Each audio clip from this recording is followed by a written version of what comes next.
ये बता दे थोड़ी दया नहीं लागेगा।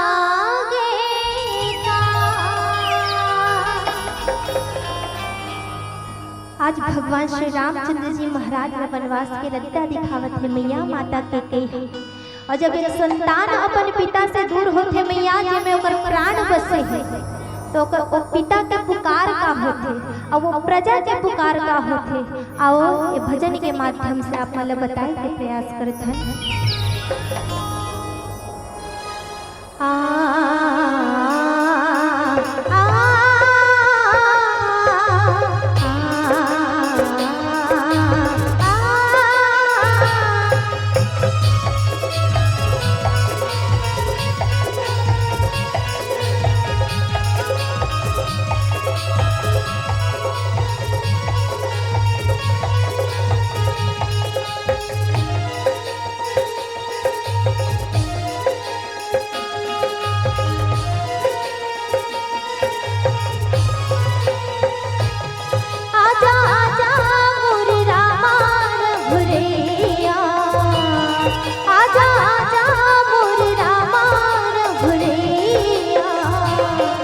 बता दे थोड़ी दया नहीं लागेगा।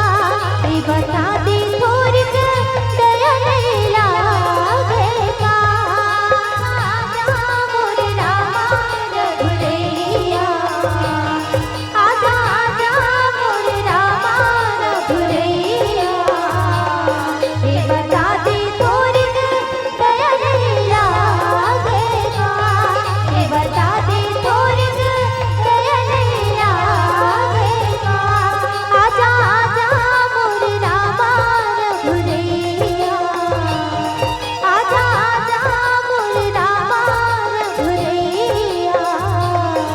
बता दे थोड़ी बता दे थोड़ी दया नहीं लागेगा। बता दे थोड़ी दया नहीं लागेगा। आजा आजा मोर रामा रघुरैया, आजा आजा मोर रामा रघुरैया। बता दे थोड़ी दया नहीं लागेगा। बता दे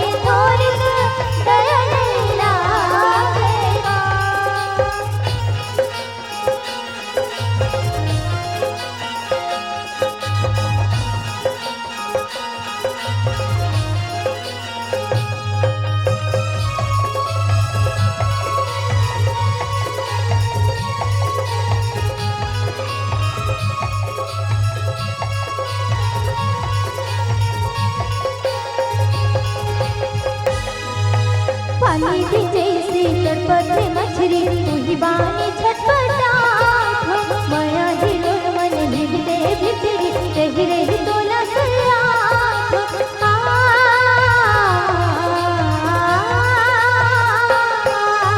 पानी भी जैसे तड़पते मछली तू ही बानी छटपटा।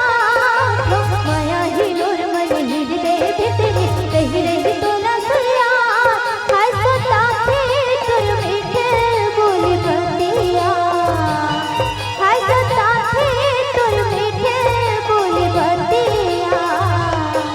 बता दे थोड़ी दया नहीं लागेगा। बता दे थोड़ी दया नहीं लागेगा। आजा आजा मोर रामा रघुरैया, आजा आजा मोर रामा रघुरैया। बता दे थोड़ी दया नहीं लागेगा। बता दे थोड़ी दया नहीं लागेगा।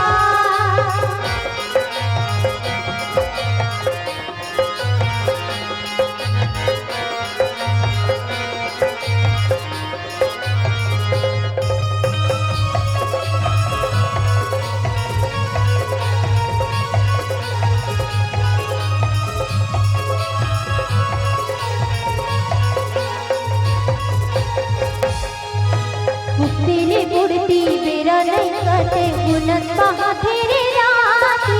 कीचड़ कीचड़ में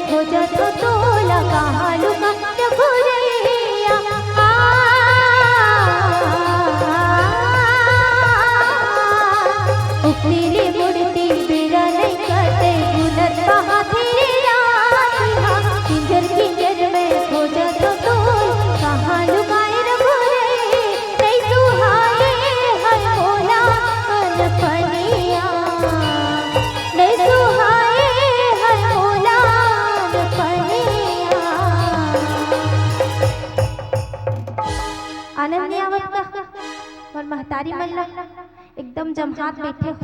चलो जयकारा हो जाए, जय जय श्री राम, बोलो ना वो, जय जय श्री राम, बोले सेवा रामचंद्र की। ये बता दे थोड़ी दया नहीं लागेगा, ये बता दे थोड़ी दया नहीं लागेगा। आजा आजा मोर रामा रघुरैया, आजा आजा मोर रामा रघुरैया। ये बता दे थोड़ी दया नहीं लागेगा, ये बता दे थोड़ी दया नहीं लागेगा, ये बता दे थोड़ी दया नहीं लागेगा, ये बता दे थोड़ी दया नहीं लागेगा, ये बता दे थोड़ी दया नहीं लागेगा, ये बता दे थोड़ी